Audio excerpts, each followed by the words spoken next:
Welcome back to an episode of Beer, Bacon, and Bros. Tonight we are going to jump into all these crazy college football coaching changes, especially talking about Deion Sanders in Colorado.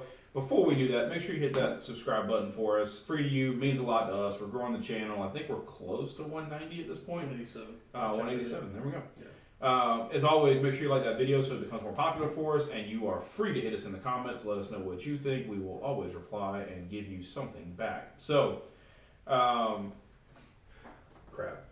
Sorry. All right. We got a lot to talk about. There's a lot of coaching changes. I think I'm just going to kind of help us stick to the main ones. Like, we don't need to really talk about Barry Odom going to UNLV. Some of the big ones, Scott Satterfield going to Cincinnati to replace Luke Fickell, who went to Wisconsin. Hugh Freeze obviously jumping to Auburn, and then Jamie Chadwell jumping to Liberty, and then Tim Beck jumping to Coastal. So, over some of these crazy changes, I guess, tell me who you think is going to have the most immediate success at their next position. Deion. Just his name. I mean, look what he did at Jackson State. He had all these kids coming in just to be a player under Deion. I'm going to say, you already got players reaching out personally to him on Twitter asking, hey, do you have space for me on your team in Colorado? A couple of the big name receivers, like there was the running back from Alabama, 4-star guy. Trey Sanders. Yeah. Already he's like, hey, you got space for me on? Like, you got guys that, because of what Deion is and just the connections that he has with his name, are wanting to go play for him. Granted, it might be at a terrible Colorado team, and he's already put that Colorado team on notice of like, hey, I got guys coming in here who are hungry, who want to play. Yeah, he went in there on the thing and said, yeah, get out of here. Like, if you don't want to be here, go ahead and get your name in the portal. Because I got guys coming that want. Like, he's got his son. The number one? The corner from last year. Yeah, Travis Hunter's already said he's coming to Colorado. Yeah. Like, so you got all these, and he was what, number one? Was he the number one athlete? He was the number one player, yeah. So what was it? Was he a corner? He's a corner. Okay. Yeah. I would say, was he an athlete or was he actually a true corner? No, he's a corner. So, but yeah, so now you got the number one corner as of last year going to Colorado. Yeah. His son balled out at Jackson State. So I think just on his name alone is what's going to help Colorado be better. Like, talent-wise and on paper, I think they're going to look good if he's able to land a couple of these guys. Execution might not be there. Like, coaching staff might not be able to do what they need to do. But player-wise, and I think on paper, you'd be like, man, this team should do all right. Well, hell, he's already pulled a head coach to be one of his coordinators. Yeah, he pulled Kent State's head coach to be his offensive coordinator. Yeah. Which is quite crazy. So, the president of Colorado said, yeah, we're willing to go. Well, he was like, we're willing to back up the dump truck full of money. Yeah, essentially, he said, hey, we don't have it right now, but we're willing to. We've been promised get money. Yeah, we've been promised this money, and we're willing to put it into our I think the interesting thing I love what's happening with Deion. I'm excited that he's at Colorado. I think Deion has always, or Coach Prime has always carried such a chip on his shoulder about being able to accomplish things that other people can't accomplish. Like, I think that's when people ask him why Colorado, he's like, nobody's been able to win here in 20 years. Like, I'm trying to be the one to prove that we can do it. The other problem for Deion is he's got all these guys that want to come to Colorado, and he's got all these people that he's talking to. The man only has 85 scholarships. Like, you can't force a kid out at Colorado just over a scholarship. So he's trying. He's going to try. You can tell from that speech, he was like, you guys suck, get out of here, right? Yeah. Or if you're not willing to show me the effort, I don't want you on my, if you're not willing to put in the work for this team to be I love the one segment out there where he's talking about like the hats, and he says one kid in the background, Barstool zoomed in on him, made a comment about wearing hats and meetings, and this one kid goes, yeah, like he immediately took his hat off and was like, oh shit, like he's gonna do that to kids, and it's either kids are gonna transfer because they're gonna hate him, and hate the atmosphere, or they're gonna get better. Like that's kind of the cool thing that I saw from Sam Acho today on ESPN. He's like, I love it. Like, people are upset about the way Deion kind of approached it and made it seem like all of you guys suck, please transfer so I can bring in players. But Sam was like, listen, if I was sitting in Colorado, I'd be like, damn, this dude is passionate. This dude wants to win. This dude wants to have success. Like, I'm excited for this dude to be here to make me better and ultimately make this team, make this program better. So, I think Deion's a great one. Did you have one? I think Deion on paper is probably the best one, but I think it's going to be a little slap in the face when he gets into like a Power 5 conference. So Because they're Pac-12, right? They're Pac-12. Yeah. So I mean, I think he's gonna see some pretty stiff competition. I mean, yeah, you're going to see USC, you're going to see UCLA, Utah, Oregon. Utah State, Oregon. So I mean, I definitely think it's gonna be a couple of years before he actually gets off the ground. But I mean, I definitely like the play. I didn't see him going to Colorado, but I definitely think he's a game changer though. I do kind of want to pick on him for this.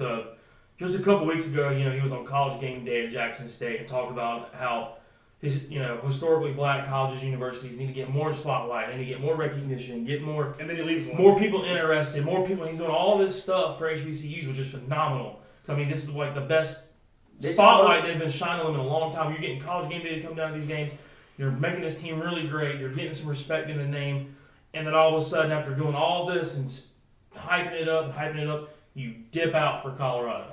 Yeah, It was just kind of was all that talk for nothing? So I don't know if y'all saw this on, is it First Take with Shannon Sharp and Skip? Yeah, that's what it is. I think Shannon Sharp said it best. I think he's doing what's best for him, but he's done so much for the HBCU community that you can't hate the man for leaving Jack. Like, you can't hate him for bettering his career. No. And I think he said it. I think Deion said it too. You either get elevated or you get one out the door as a coach. And so he's been able to elevate himself into a Power 5 conference, and I think that's what you have to do. Yeah. So I don't hate Deion for doing it. I think he did great, but he has shown Jackson State and other HBCUs he has lit the path for them, saying, hey, this is how we can do it to get the spotlight. Just because I'm leaving doesn't mean that this path has to go dead now. I mean, Kennesaw State is joining Conference USA next year. Like, not only are they coming up from FCS and obviously being an HBCU, like, they're joining a FBS college conference that has some good teams. I mean, Liberty's going to be a team that they play every year. So you're starting to see it get elevated, like a program like that having the opportunity to move up into FBS and obviously, find some more revenue money in Conference USA too. So I think for me, my one that I would say is probably going to have immediate success is I really feel good about Luke Fickell going to Wisconsin. I think there's been a lot of talent at Wisconsin, and it just needed the right guy to come there. Luke Fickell's done a fantastic job at Cincinnati. I'm not surprised that he's hopping ship from Cincy as they come into the Big 12, but I think for him, he's going to be able to step into a school, use the transfer portal to immediately take this. I mean, what were they? 7-5, I think. 7-5 or 5-17. And I think you'll be able to see Wisconsin start to become a 10-win team again and representing that side of the Big Ten for me. But other than I think, like I said, Deion, I think is the consensus. Jamie Chadwell going to Liberty, I didn't see happening. I thought he would. I almost kind of want to say that might be a step back for him. That's what I'm saying. I thought he would have rode Coastal, and because I think he's built that program to what it needs to be, and he's done really well there. And I don't think he elevated himself. I don't know if he fell back. I really do think it's just a lateral transfer to say now I'm going to go to Liberty. And so I don't think you really gained anything there. I think if you were going to move positions, you would almost think Jamie would be like, oh, I want to get into a Power 5 conference, or that's what you would almost think instead of moving, like I'm saying, lateral and being on that same level. Because Coastal and Liberty, I'm saying, are on the same level here as far as talent-wise and everything else. Right. I almost feel like Jamie moved too quickly because with Louisville opening up, I think he would have gotten the Louisville job. He went for the Georgia Tech job and didn't get it, apparently, which I think if you're Georgia Tech, that was stupid. But I agree with you. Who did Georgia Tech go with? They kept the interim head coach for them. I can't remember what his name is off the top of my head. Brent Key is the person they kept with. So I'm just, for me, like for Jamie, I think he just moved a little early. I agree with you. It's a lateral move. Obviously, more money opportunity. I mean, this is a guy that literally, you think about this. This is a crazy thing about. 6 years ago, this man was making $150,000 as a head coach at Charleston Southern. To now, he's going to make $4 million a year at Liberty. Mm-hmm. Like, pretty good opportunity to help your family and do an incredible job there. But it's almost like he is literally moving lateral, though. I think the only advantage for him going to Liberty, when Liberty comes into Conference USA, you look at the new Conference USA that's going to happen. It's basically going to be Liberty and Western Kentucky. Those are the two teams that are probably going to win Conference USA every year. the Sun Belt, the way they've elevated, adding Old Dominion. Obviously, you have Georgia State, Georgia Southern in there. App State's in there. Marshall has now obviously been a great add for them. Louisiana Lafayette is probably another 2 years away from being the power that they were when Billy Napier left. So certainly a harder conference in the Sun Belt. But I think that gives you a little more credibility. I think that's true. Yeah. Instead of playing in a weaker conference. Yeah. It also makes you a better coach. Yeah, you would think. Yeah. Playing stiffer competition. I think he looked at the way that Hugh Freeze went to Liberty and now is back at Auburn, and he's thinking that that's how the step needs to go for him. Don't follow Hugh Freeze. Yeah, Do not follow Hugh Freeze's coaching. For me though, I think Hugh Freeze got the job at Auburn because of the name and because he's been a coach in the SEC before, not because he was doing such a great job at Liberty. To be honest. So, well, speaking of Hugh Freeze though, I mean, what is your thoughts around Hugh Freeze and Auburn? That he's got 2 years to prove himself, or they're going to take him out again. He's got 2 years. He's got 2 seasons, which is kind of shitty because the first season should not count whatsoever. I say you should give a coach at least 4 years, because by then, year 4, you should have your guys in there. Yeah.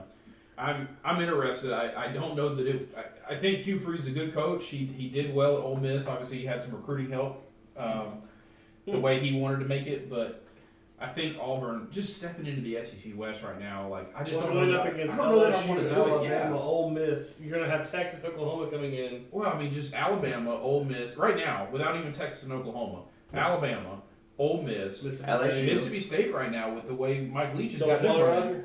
LSU with the way Brian Kelly has them looking. Like that's 4 games that you got to play every year. That you right now Arkansas. I mean, Maybe. Well, depending on how you catch them. They had a bad year this year, but that's what I'm saying. Well, with KJ Jefferson, they were a completely different team. Yeah. It's a better Arkansas team than we've seen the past couple of years. Agree with that. Right, I mean, right now, I don't think Auburn's better than Arkansas though. Like if I put them up today, I would pick Arkansas. So you're sitting at the bottom half. You're sitting at the bottom half of the SEC West. Oh, I got another thing to add to it. Auburn plays Georgia every year. That's their permanent East team. Like. I'm not sure exactly what you're looking for and asking for out of this. So for Hugh Freeze, I mean, it's a big step. So excited.